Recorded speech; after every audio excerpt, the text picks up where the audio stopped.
अब next item आ गया सीसीडीएस का। सीसीडीएस के ग्रुप में कहा गया compulsory acquisition of capital asset by government और RBI. Sir compulsory acquisition government क्यों करता है? ऑब्वियसली गवर्नमेंट को कुछ इंफ्रास्ट्रक्चरल डेवलपमेंट करनी है। डैम बनाना है तो उसको पूरे के पूरे गांव लेने पड़ते हैं, क्योंकि डैम बनाएंगे तो पानी का रिजर्व बहुत ज़्यादा हो जाता है। तो उनको 4-5 गांव की जितनी भी लैंड है वो सारी लैंड उनको अक्वायर करनी पड़ती है। अगर गवर्नमेंट को मेट्रो का प्रोजेक्ट बनाना है तो उसको ऑब्वियसली बहुत सारे बिल्डिंग को डिमोलिश करना पड़ता है, क्योंकि मेट्रो ऐसा नहीं हो सकता। अगर ये आपकी बिल्डिंग्स है अलग अलग, तो मेट्रो ऐसे ऐसे कभी नहीं जाता, ठीक है ना। मेट्रो ऐसे घूम के नहीं जाता, मेट्रो हमेशा स्ट्रेट जाता है। तो रास्ते में जो जो बिल्डिंग आएंगी उनको सारी डिमोलिश करनी पड़ती है। तो इसको बोला जाता है compulsory acquisition. Sir compulsory acquisition करने का गवर्नमेंट के पास राइट है। कॉन्स्टिट्यूशन ऑफ इंडिया ने लैंड एक्विजिशन एक्ट बनाया हुआ है, और वो एक्ट बोलता है कि भैया जितनी मार्केट वैल्यू है ना उससे ज़्यादा ही पैसे दे देना उन उन लोगों को जिन्होंने अपनी ज़मीन, देश की ज़मीन या घर देश के इंफ्रास्ट्रक्चर डेवलपमेंट में दिया हुआ है। तो पैसे मिलते हैं आपको, ऐसे नहीं कि पैसे नहीं मिलता। प्रॉब्लम खाली गवर्नमेंट के साथ इतना ही होता है कि गवर्नमेंट ने जो बोला है उस टाइम पीरियड में शायद पैसे नहीं दे पाती आपको, क्योंकि उनको एक या दो पार्टी को पे नहीं करना होता, उनको हजारों पार्टीज को पे करना होता है। तो उसकी वजह से एक नया प्रॉब्लम क्रिएट होता था कि सर गवर्नमेंट ने मेरा प्रॉपर्टी अक्वायर्ड तो कर लिया, गवर्नमेंट ने मेरा प्रॉपर्टी अक्वायर्ड तो कर लिया कंपलसरी, और मेरा प्रॉपर्टी तो ट्रांसफर हो गया मेरे यहाँ से, मुझे लेटर भी दे दिया कि मुझे मुझे 16 लाख रुपया मिलेगा। मुझे तो बहुत अच्छा लगा मिलेगा, लेकिन मिला तो है नहीं करंट ईयर में। ये पकड़ लो ये 2012-13 है। 2012-13 में गवर्नमेंट मुझे लेटर चिपका के गया, मेरी प्रॉपर्टी ले ली, वहां पे अभी रोड भी बन गया, लेकिन मुझे पैसे मिले नहीं। पैसे मिलते मिलते मिलते मैंने झगड़ा किया, मारा मारी की, बहुत कुछ किया, पैसे मुझे मिले 2021 में। तो बताओ टैक्स कब होना चाहिए, 12-13 में कि 2021 में? अरे टैक्स कब होना चाहिए, ईयर ऑफ ट्रांसफर या year of receipt of money?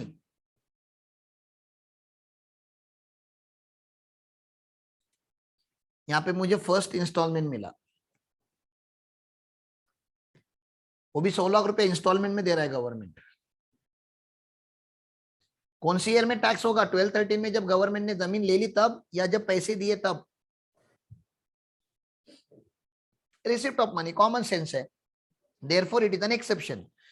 तो ये देखो उन्होंने क्या बोला, सर जो भी आपको कॉम्पेंसेशन अवार्ड हुआ है, जो भी आपको लेटर घर पे आया, वो आपका फुल वैल्यू ऑफ कंसिडरेशन।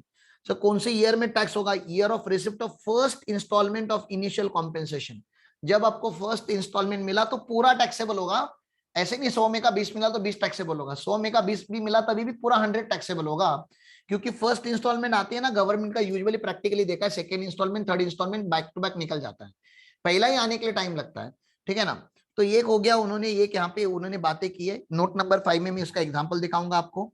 कभी कभी लोग क्या बोलते हैं कि भैया आप सारी बिल्डिंग को सेम वैल्यू नहीं दे सकते, भले वो सेम लोकेलिटी में है। ये जो बिल्डिंग है ना इसका इंटीरियर बहुत अच्छा है, इसका कंस्ट्रक्शन बहुत अच्छा है, इसको एलएनटी ने बनाया था, ये लोकल बिल्डर ने बनाया था, ठीक है ना। तो इस बिल्डिंग का और इस बिल्डिंग का वैल्यू सेम नहीं हो सकता, भले लोकेलिटी सेम है, ठीक है। वैसे जमीन का भी होता है।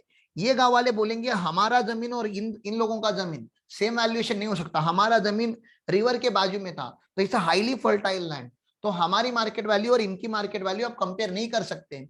लेकिन गवर्नमेंट सबके लिए सेम वैल्यू देता है।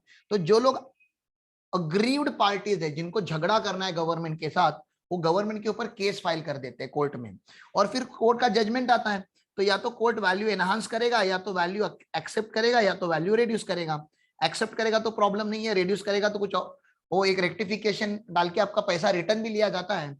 और हम बात करें वैल्यू एनहांस करेगा तो क्या होगा, वैल्यू एनहांस करेगा तो आपको एडिशनल पैसा मिलेगा, एडिशनल पैसा मिलेगा तो तुम खुश हो जाओगे, तुम खुश हो जाओगे तो इनकम टैक्स खुश हो जाएगा, क्योंकि इनकम टैक्स को भी एनहांस कॉम्पेंसेशन के ऊपर और टैक्स मिलेगा। सर ये टैक्स कब गवर्नमेंट को मिलेगा, जब आपको एनहांस कॉम्पेंसेशन एक्चुअली मिलेगा। सर ये कौन सी ईयर में टैक्स होगा, जिस साल में आपको मिलेगा उसी ईयर में टैक्स होगा, उसके पहले तो हो नहीं सकता। अब क्योंकि गवर्नमेंट ने 12-13 का कॉम्पेंसेशन 20-21 में दिया है, तो आपको नहीं लग रहा आप इंटरेस्ट भी डिमांड करोगे?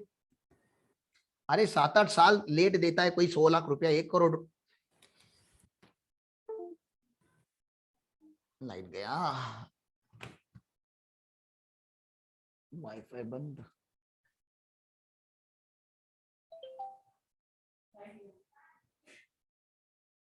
Thanks. Thanks for the information. मेरा डिवाइस, मेरे हॉटस्पॉट को 2 डिवाइस कनेक्ट हुए, बंद कर दो फटाफट।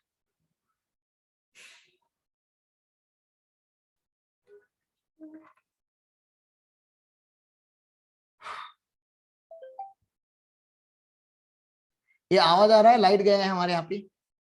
Are you able to hear us? Yes sir. Okay, तो मुझे बताओ, आप इंटरेस्ट तो डिमांड करोगे ना भैया? आप इंटरेस्ट तो डिमांड करोगे कि नहीं? अरे 7-8 साल अगर आपका 1 करोड़ रुपया कोई फंसा के रखा है तो इंटरेस्ट डिमांड करोगे कि नहीं?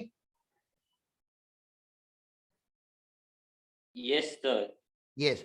तो वो इंटरेस्ट जो है ना, वो यहाँ पे टैक्स नहीं हो सकता कैपिटल गेन में। Interest is the revenue receipt. Interest IFOS में टैक्स होता है, मैंने बता भी दिया आप लोगों को। और ये जो लॉयर वगैरह को आपने पैसे दिए होंगे केस करने के लिए, जो एफर्ट्स लिया होगा, उसका आपको एक्चुअल एक्सपेंडिचर का डिडक्शन नहीं मिलता। हम उसका स्टैंडर्ड डिडक्शन देते हैं 50% का। M I right?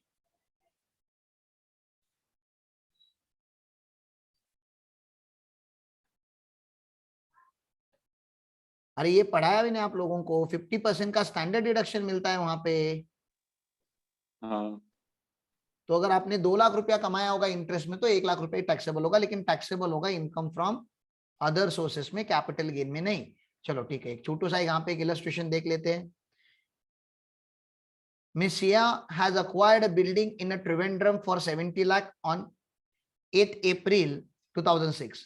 Government of India has compulsory acquired such property for railway project by awarding 180 lakhs on 16th August 2016. 2016 में बिल्डिंग चली गई और गवर्नमेंट ने लेटर भी दे दिया उनको कि आपको 180 लाख मिलेगा।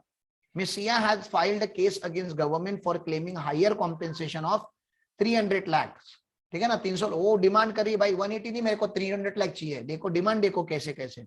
हाँ, government has given 180 lakh on 15th अप्रैल 2020। उन्होंने करंट ईयर में दे दिया, 180 लाख दे दिया। जो उन्होंने प्रॉमिस किया था वो 2016 में नहीं दे पाए, लेकिन 2020 में दे दिया। तो मुझे बताओ, आप टैक्स कौन सी ईयर में भरोगे, 16-17 में कि 2021 में?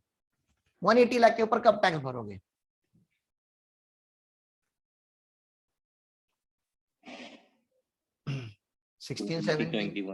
अभी भरेंगे, लेकिन इंडेक्सेशन कब रुकेगा?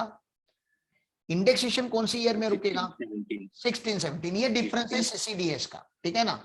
As the initial compensation, as a result of dispute government has enhanced the compensation of 70 lakh. तो उन्होंने बोला ठीक है चलो इतना नहीं दे पाएंगे आप जितना डिमांड कर रहे हो, लेकिन 180 लाख आपको ऑलरेडी दे दिया, उसमें और बढ़ा के हम आपको 70 लाख रुपया भी दे देंगे। वो उनको जनवरी में मिला, along with the interest of 8 lakh. ये 8 लाख कौन से हेड में टैक्स होगा वो बता दो बस। ये 70 लाख तो कैपिटल गेन में होगा, 8 लाख कौन से हेड में टैक्स होगा? Income from other sources. और टैक्सेबल कितना होगा? 4 लाख टैक्सेबल होगा, ठीक है ना? तो देखो मैंने सॉल्यूशन कैसे लिखा है। Compulsory acquisition by the government, ये ट्रांसफर है। Year of tax, year of transfer is equal to compulsory acquisition हुआ इनका 16-17 में, जब इनका कंपलसरी एक्विजिशन हुआ तभी इनका ट्रांसफर हुआ है। Year of tax will be year of receipt of the first instalment, वो 2021 में हुआ है। पीरियड ऑफ होल्डिंग कहां से कहां काउंट किया जाएगा? डेट ऑफ एक्विजिशन से लेके डेट ऑफ ट्रांसफर तक, ठीक है ना? आगे फुल वैल्यू ऑफ कंसिडरेशन इन्होंने लिया है 180 लाख का। इनिशियल कॉम्पेंसेशन पहले कंप्यूट करेंगे, फिर उसमें से उन्होंने 151 माइनस किया। सर ये 151 कहां से आ गया? 70 लाख इंटू 301 गलत होता है। 70 लाख इंटू हमें करना पड़ता है जिस साल का इंडेक्सेशन, उस साल का इंडेक्सेशन जिस साल में ट्रांसफर हुआ था। Is it clear? Yes sir. Divide by 122 year of acquisition का है, उसमें कोई बड़ी बात नहीं। यहाँ पे लॉन्ग टर्म कैपिटल गेन आ गया। फिर एनहांस कॉम्पेंसेशन मिला। सर एनहांस कॉम्पेंसेशन जितना मिलता है ना उतना डायरेक्टली कैपिटल गेन हो जाता है, क्योंकि कॉस्ट आपके पास है ही नहीं माइनस करने के लिए। कॉस्ट आपने इनिशियल में से सब कुछ माइनस कर दिया, तो यहाँ पे जो भी कॉम्पेंसेशन मिला वो टैक्सेबल होगा। सर इनहांस लॉन्ग टर्म होगा कि शॉर्ट टर्म होगा? अगर ओरिजिनल वाला लॉन्ग टर्म होगा तो इनहांस भी लॉन्ग टर्म होगा, ओरिजिनल शॉर्ट टर्म होगा तो इनहांस भी शॉर्ट टर्म ही होगा। तो यहाँ पे original capital gain long term था तो इनहांस भी लॉन्ग टर्म होगा। ये बात यहाँ पे हो गई है। सर इंटरेस्ट भी टैक्सेबल होगा, लेकिन आईएफओएस में टैक्सेबल होगा विद 50% स्टैंडर्ड डिडक्शन होगा। तो 4 लाख रुपीज का यहाँ पे टैक्सेबिलिटी वहां पे क्रिएट हो जाएगी। Is it clear? बहुत ही इजी क्वेश्चन है यार। ज्यादा कॉम्प्लिकेटेड नहीं है, आप बनाओ मत इसको एक्स्ट्रा कॉम्प्लिकेटेड। बोलो।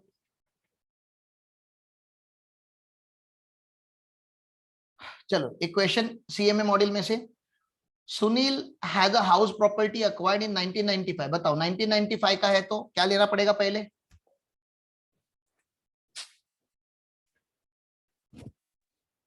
Fair market value on 2001। ढूंढो जरा फेयर मार्केट वैल्यू।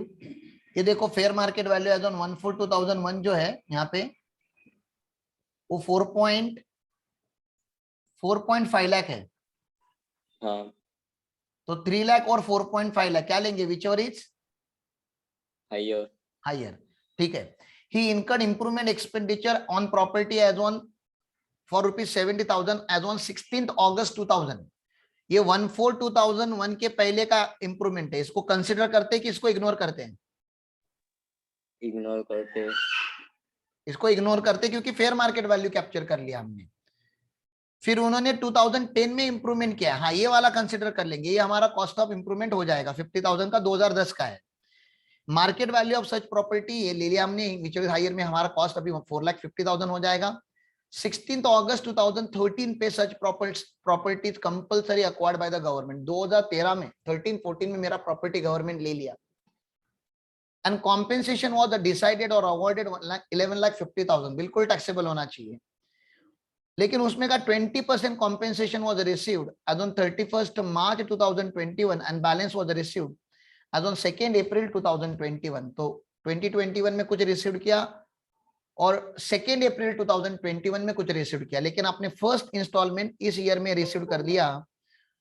तो आपने इस ईयर में क्योंकि रिसीव कर लिया है तो आपको करंट ईयर में मौका मिलेगा टैक्स भरने का, आपको 13-14 में टैक्स भरने की जरूरत नहीं है। ऑन फर्दर अपील, अभी ये भी अग्री नहीं है, बोलता है ये इतना कम थोड़ी ना, क्या यार मुझको ज्यादा चाहिए। तो ऑन फर्दर अपील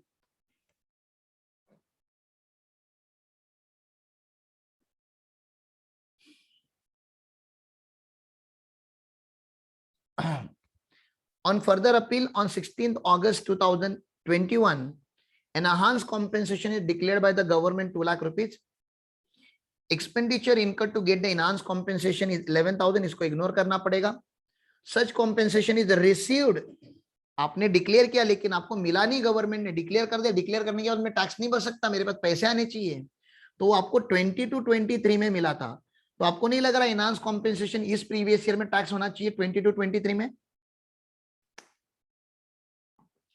ये 2 लाख रुपए 22-23 में टैक्स होना चाहिए ना, जब रिसीव किया तब टैक्स होता है, इतना तो बोला यार। Yes. Compute income under the head capital gain of Sunil for assessment year 21-22, 22-23 and 23-24। 22-23 में कोई कैपिटल गेन नहीं आएगा, जो भी आएगा 21-22 में आएगा, पूरे वैल्यू के ऊपर आएगा। ठीक है ना, आपको 20% मिला, उससे लेना देना नहीं होता, टैक्सेबल होता है। तो फुल वैल्यू ऑफ कंसिडरेशन में हमेशा लिखता हूं मैं, सेल कंसिडरेशन कभी लिखता ही नहीं, मैं हमेशा क्या लिखता हूं? Full value of consideration. Full value यहाँ पे टैक्स होने वाली है। ठीक है ना, तो भले आपको दो इंस्टॉलमेंट में मिला, लेकिन पूरा टैक्स एक ही बार हमें कंप्यूट करना पड़ेगा, 11,50,000। फुल वैल्यू लेना है, initial compensation decided by the government, sale consideration माना जाता है, ट्रांसफर एक्सपेंसेस है नहीं। यहाँ पे देखो ये बात इंपॉर्टेंट है कि भैया ये 220 लेना पड़ता है। ये 220 कौन से साल का इंडेक्सेशन है सर? ईयर ऑफ ट्रांसफर का इंडेक्सेशन है, ये 301 नहीं है, क्योंकि ये CCDS का भाई है। ठीक है ना, तो ये 301 नहीं होता, यूजुअली हम 301 लेते, लेकिन यहाँ पे 301 नहीं लेंगे। फिर उनका ईयर ऑफ एक्विजिशन लिया है, वो बात कोई बड़ी बात नहीं है। इसमें 100 से किया है क्योंकि ये बेस ईयर का हमने लिया है, और ये फेयर मार्केट वैल्यू है 4,50,000 विच इज हायर। तो 3 lakh compare with 4 lakh which is higher हमें लेना पड़ता है। कॉस्ट ऑफ इंप्रूवमेंट अगर पहले का होगा तो उसको कंप्लीटली इग्नोर करना पड़ता है। और यहाँ पे उन्होंने वो बोला है कि 13-14 में एक्वायर्ड किया, फिर भी आपको इनिशियल कॉम्पेंसेशन 2021 में मिला है, तो करंट ईयर में टैक्स होगा। ऐसे 4 नोट उन्होंने यहाँ पे लिख दिए। सर 22-23 में कोई कैपिटल गेन टैक्सेबल नहीं होगा। अब डायरेक्टली जो होगा वो असेसमेंट ईयर 23-24 में होगा टैक्सेबल। इनहांस कॉम्पेंसेशन 2 लाख का मिला है आपको। ट्रांसफर एक्सपेंसेस उन्होंने 11,000 माइनस किए यहाँ पे। ओके, इंटरेस्ट में से माइनस नहीं होता, यहाँ से माइनस हो जाएगा। नेट कंसिडरेशन 1,89,000 का है, और यहाँ पे 1,89,000 टैक्सेबल हो जाएगा। In case of enhance compensation cost of acquisition shall be taken as a nil. क्यों? क्योंकि ओरिजिनल आपने जब कंप्यूट किया था तभी उसको कंसिडर कर लिया था। And nature of capital gain shall be same as per the initial compensation. वो लॉन्ग टर्म तो ये लॉन्ग टर्म, ठीक है। इंटरेस्ट का इन्होंने यहाँ पे कोई जिक्र नहीं किया, अगर इंटरेस्ट होता तो IFRS में टैक्स होता 50%, स्टैंडर्ड डिडक्शन वहां पे लग जाता। बोलो क्लियर है? Yes sir. वेरी गुड, ठीक है।